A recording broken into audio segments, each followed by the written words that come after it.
Hi, Karen Curry Parker here with our very first edition of the Matrix Weekly Business Evolution Report.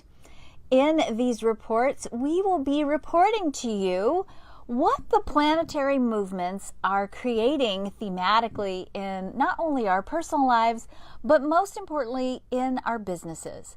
Just like with your own personal astrology and your own personal evolutionary themes in your life, the planets seek to serve us by helping us and supporting us bring out the fullest expression of who we are. Business is, of course, not just a place where you go to make money. For most of us, it's also a place where we seek to express the depth of our hearts and our spirits and the quantity and the quality of love that we have for the world. You're in business because you have a purpose and a mission and you feel it and it wakes you up at night and hopefully it excites you and gives you a deep desire to activate everything you do in your business so that you can do what you came here to do and help the world. So when we look at these weekly celestial reports, we're really looking at what do you need to be doing in your business, in the dreaming creative aspect of your business? What do you need to be doing with your marketing? What are some good focus areas for you each week that will help you maximize the celestial weather for your own benefit and will help you really make the most of the work and the love and the commitment and the energy that you're putting into your business? We're doing this week starting on a new moon. The new moon is in an energy or an archetype called the 13 in human design. The gate 13 is the archetype of the listener. It's also an archetype of someone who listens ultimately for the sake of being able to retell a story in such a way that it gives direction. And for most of us in business, that's exactly what we're doing. We are listening to our client base, right? We're listening to the needs of our clients, the stories that our clients are telling about themselves, their pain, their needs.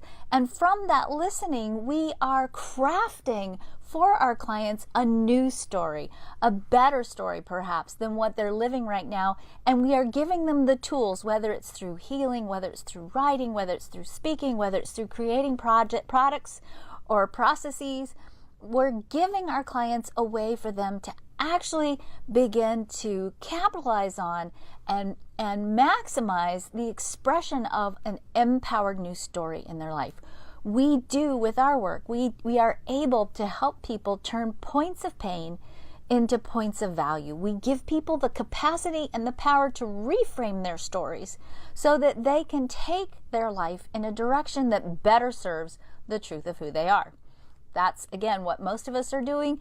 Even if you're manufacturing a product, your product is giving your client something that's resolving some kind of pain, some kind of old story, and giving them a different story to think about, a different way to engage with their energy, with who they are in the world. So this week we're being invited by the planets in the business arena to explore, first of all, what do our clients need and want? What stories are our clients holding?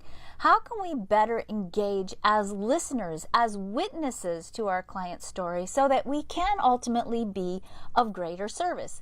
This is so powerful because not only is this really cool to do in this particular week because the sun energy supports us in this is something we actually should be doing on a really daily basis in our business.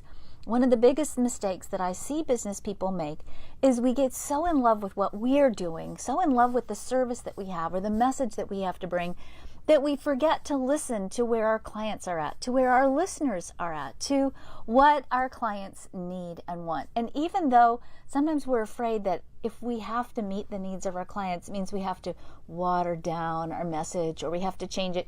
You don't actually have to change the message, but you have to make sure that the way in which you are listening and what you are creating in response to that listening meets the needs of your clients, because ultimately that's why you're in business. You're not in business to be in love with your own product. You're in business to be of service.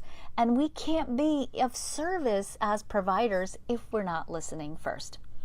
The second place that I really want to encourage you to explore on a business front is this. And this one's a little bit more personal.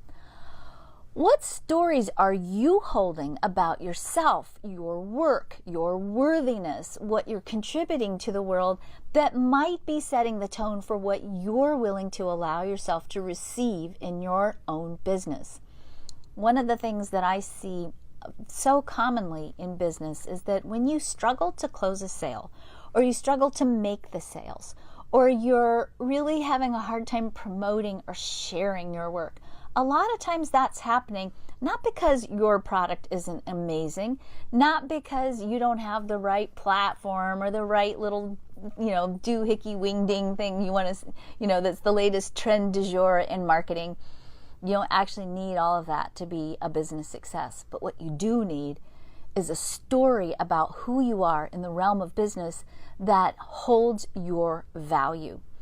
When we compromise on our value, when we tell stories about who we are that are not aligned with the value of who we are, when we don't understand or recognize the value of our product and our service, we tend to do things like undercharge, fail to close the sale.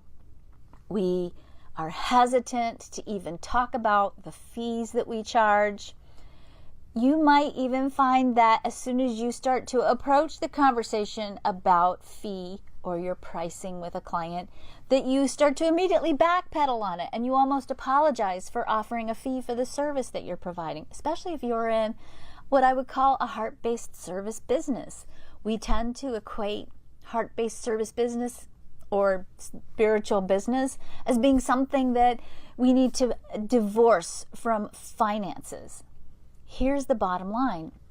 Your value and the value you hold around your work and your business is the important part of what makes you sustainable in your business. If you're compromising on that value, if you're not charging enough, if you're not standing in your value, if you're failing to have the sales conversation, if you're hesitant to talk about your fees and your service and you don't want to do it because it feels icky or gross or you think you're being a used car salesman, if you're not having those conversations, it's not really about the price. It's about you not standing strongly enough in your value in order for you to confer value upon yourself so that you can stay sustainable in your mission, in your business, in your purpose. Not only that, your clients won't get as much value out of the exchange of energy if you've compromised on the price or you're bartering or you're not charging what you really want to be charging. First of all, you're going to possibly show up resentful, okay? And that's not a good energy to do anything with. Secondly, your client's not going to see the value because you are not holding the value, and they might not get as much value out of what you could offer them because the energy dynamics are totally upside down. So this week, with this energy that's transiting, especially because we're doing this work this week with the beginning of a new moon on February the 4th, moving into a brand new creative quarter in the Human Design New Year, when you are working with this energy this week, it's setting you up to begin to plant the seeds for the rest of this creative cycle, this springtime cycle, so to speak, that allows you to deepen your own sense of value, to change the nature of the stories you might be holding for yourself that are keeping you maybe less than receiving what you want. You're going to be changing the nature of how you structure your business so that not only are you conferring more value upon yourself and your services and giving your clients ultimately because of that greater value, you're also making it so that you can be sustainable in your business. One of the biggest things, and I talked about this last week on the Matrix show, that I see that disrupts the success of a business is lack of vitality or burnout. If you don't create enough funding and enough energy coming back at you in your business, and the value piece is really the key that holds that all together. If you're not holding that value and you're not seeing yourself as valuable enough to receive that support back from your business, you're not going to be able to do the things you need to do to sustain your energy, like take a day off, or maybe even a couple of days, God forbid, right? Or go invest in some help, somebody who can maybe run the day-to-day aspects of your business that you are struggling to get done on top of being the visionary leader of your business. When you stand in that value, you create greater results for your clients. You create greater flow of energy for yourself. You show up better and you stay sustainable and vital. So explore this week. What stories are you holding about your own value, your own willingness to receive what you want and need in your business? And pay attention, listen carefully to your clients this week. Really, what are their stories? What is their pain? What language are they using? And how can you perhaps change the way you talk about what you have to offer to best meet the needs of what your clients are seeking? That's it. That's our first Human Design Business Evolution Report. Thank you for joining me. If you want to get more information about how you can maximize your business, how you can learn to take your soul-based business out into the world and make that impact you're longing to make in a community of people who support you, check out our virtual co-working space, thematrix.world, and find out how you can join this powerful community and learn what you need to learn. Be with the people who will support you and lift you up. Get the coaching, get the love you need, get the value you deserve to support yourself in growing your business, increasing your impact, and helping making the world a better place. Talk to you next week. Thanks for listening. Want even more of Karen and Michelle? Don't forget to subscribe and head on over to thematrix.world to join our growing virtual co-working community for even more amazing content and coaching.